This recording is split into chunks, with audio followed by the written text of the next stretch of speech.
राष्ट्रहित टाइम्स, राष्ट्रहितासाठी समर्पित news channel.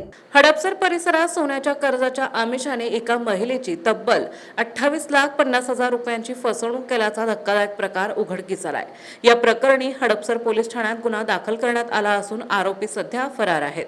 पोलिसांनी दिलेल्या माहितीनुसार आयेशा मशीद परिसरात राहणाऱ्या फिर्यादी महिलेने वैद्यकीय अडचणीमुळे आर्थिक गरज भागवण्यासाठी जून 2025 मध्ये 21 तोळे सोने मॉब फायनान्स येथे गहाण ठेवून सुमारे 11,51,000चे कर्ज घेतले होते। दरम्यान अतिरिक्त कर्जाची गरज भासल्याने संबंधित फायनान्स कंपनीतील कर्मचारीने मोहसिन मंजूर आलम पठाण नावाच्या व्यक्तीचा संपर्क दिला।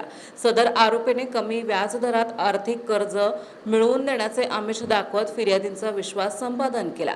29 सप्टेंबर 2025 रोजी आरोपीने फिर्यादीला घोरपडी येथील बँक ऑफ महाराष्ट्र शाखेत बोलावून घेतले। तेथे त्यांच्या साथीदाराच्या खात्यातून फिर्यादींच्या खात्यावर 13,75,000 रुपये जमा करण्यात आले।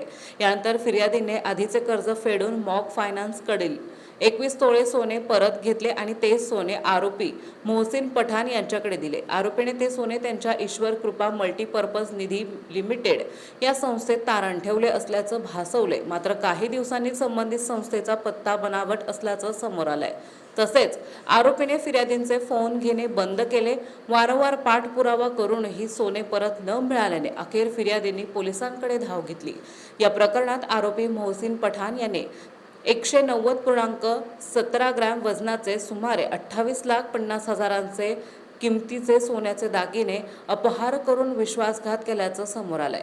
हडपसर पोलीस ठाण्यात गुन्हा दाखल करण्यात आला असून पोलीस उपनिरीक्षक राघवेंद्र सलगर हे पुढील तपास करीत आहेत।